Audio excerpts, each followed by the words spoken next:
Hey guys, it's Damp. I wanted to do a video for you all today of like the top 10 tips I would probably give beginners, and I'll tweak this as more updates come out. But as of 88:55, here's some of the best tips I can give you guys if you're beginners. So hopefully this helps you. And I don't really have any gameplay in the background because it's not really necessary. This stuff's pretty basic.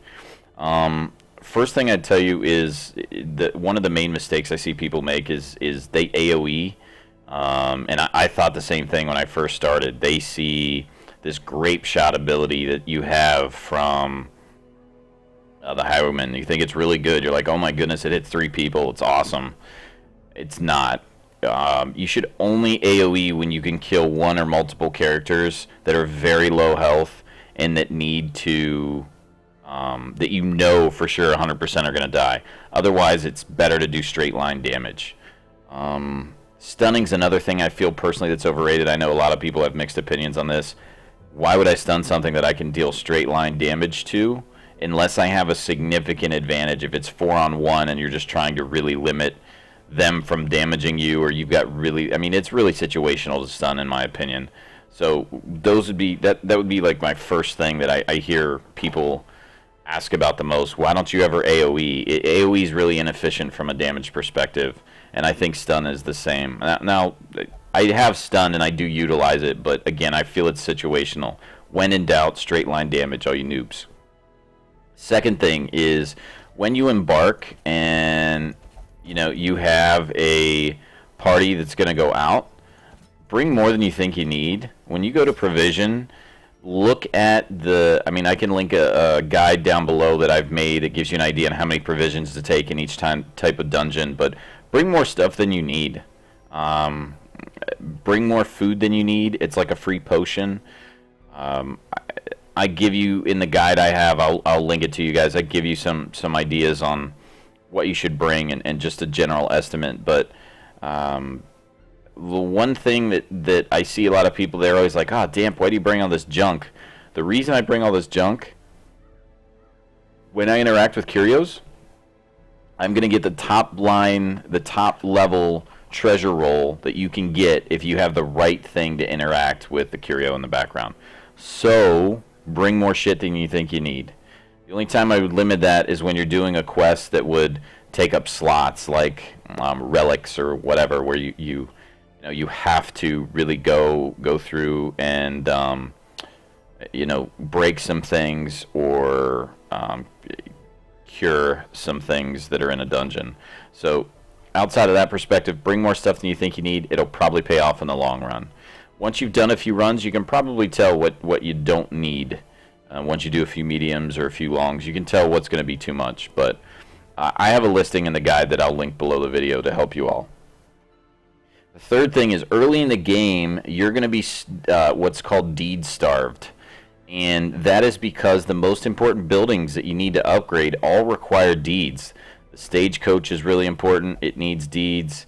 When you look at the blacksmith and the guild, they also require deeds, and they're pretty heavy numbers. Now, they've just made some adjustments to heirloom, so it's probably a little easier now.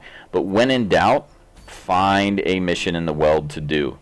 That way you can get your deeds. Deeds are very, very, very important.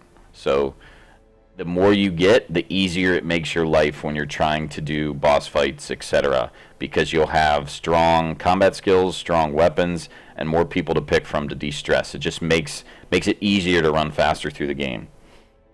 The next thing I'll tell you is on that same line, as you're proceeding, save 60,000 gold before you really invest a lot of upgrades into people, from combat skills and making their weapons and armor.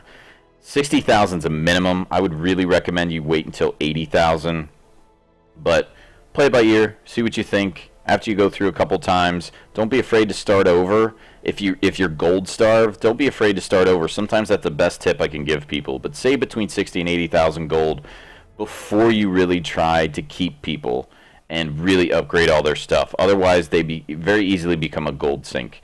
And before you upgrade them, make sure you look at their quirks. Make sure they're good. Make sure you have stuff like Slugger and Tough on a melee character, or maybe Precision Striker on a Hellion, or Eagle Eye on a Highwayman.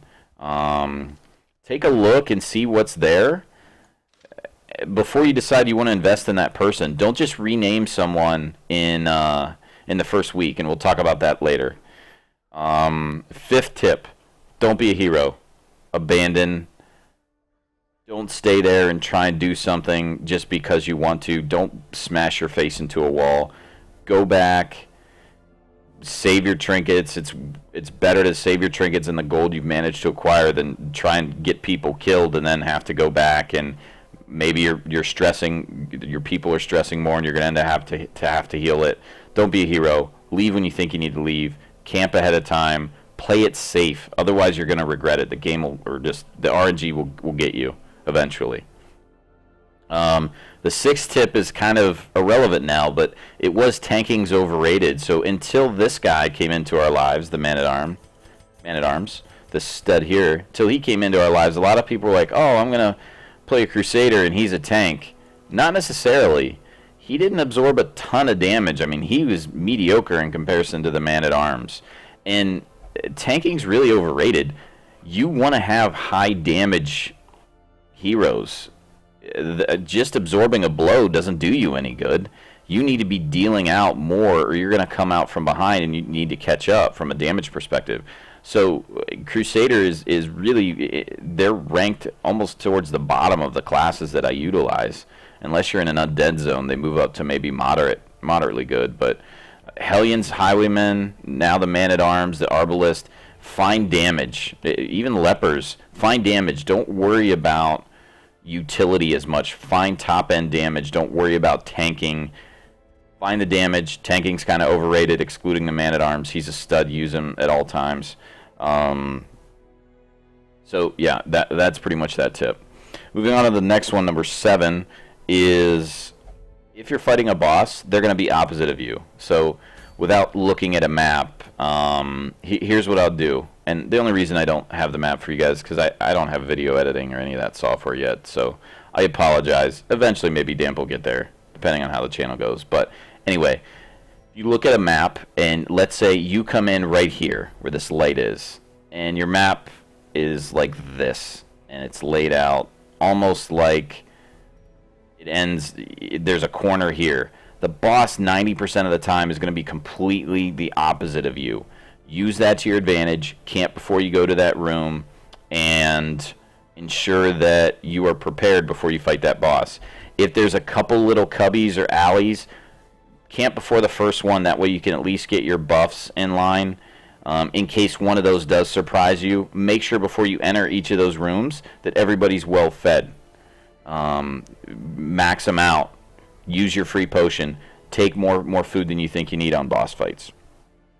Eighth tip, we kind of already talked about a little bit. Don't get attached. Don't get attached. No reason for you to get attached to somebody until they're level 3 or 4. So don't start naming your people, as tempting as it is, until they get to be like level 3 or 4, especially you streamers. You start doing that shit and you're like, oh, I really like this guy. Oh, and then he's dead. Or, oh, I'm going to name this person after my best friend, and he dies. Then you're like, oh, shit. Well, I guess I'll have to name him Frank 2 or Frank 3. Don't name anybody until level 3 or 4, or until you find somebody that's really strong. Then name them, then invest the gold into them, upgrading their combat skills, getting rid of their crappy quirks, all that stuff. Number 9, upgrade your stuff before you fight bosses. Upgrade before you fight bosses. So how do you do that? Make sure your guild's upgraded, and make sure your people are maxed out when they can be from an ability standpoint. Upgrade that stuff before you fight those bosses. It gives you a huge swing of advantage from an RMG perspective to make sure everything is upgraded that it can be. The last one is really for new players. Slot 1 and 2, guys, for most of the mobs is the danger zone. That is where you're going to take the most risk of being damaged. Outside of that, there's a few mobs like, you know, the skeletal arbalists that can hit back row, and they hit it really hard. But most of the people are going to do the damage between 1 and 2, or maybe 1, 2, and 3. So plan accordingly to not leave somebody there if they are on death's door. Don't put somebody on death's door. Don't leave them in row 1 or 2 if you can help it. Your RNG advantage is to move them in slot 3 or 4 because they're less likely to be hit most of the time. Don't Don't quote me on that. I've had somebody die before, but it was just bad luck. Play the percentages, get them out of row 1 or 2 if they're really, really hurt, because that's where they're going to incur most of the damage from characters that are in line 1 and 2. Remember, you should be killing row 3 and 4 typically first. So their row 1 and 2 are normally going to hit your row 1 and 2. Plan accordingly. Anyway, that's it. I'm probably over the time I probably should have spent. I hope that's beneficial to you guys if you're new. If so, thank you very much for the follow. Drop me some comments if there's some other stuff you guys would help the younger players with, if there's stuff you think we should add. And thank you for watching. Thanks for all the support, guys. See ya.